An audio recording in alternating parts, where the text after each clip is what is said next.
komenteta gendunez, eratuta gara sentsazio hasi bat egaz, ez? Partidue arirori errespeturik falteu barik, emoten du sentsazioa gu galdu dugule gehiago eurek irabazi baino, ez?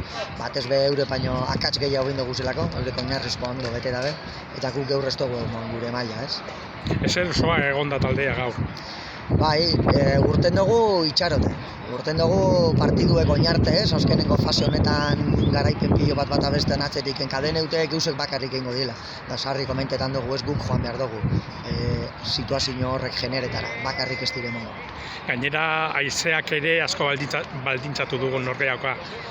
Bai, lehenengo zatien kontra eukin dugu, eta egi esan da ez dugu jakin, ez? Hanka joko horretan be gaien duten, eurreko partiduetan apur bat hobetu dugu. Bueno, elite multzo hau gogorra da, ezta? Badirudi, beste talde batzuk egoten dira, baina azkenean zailtasun handia da.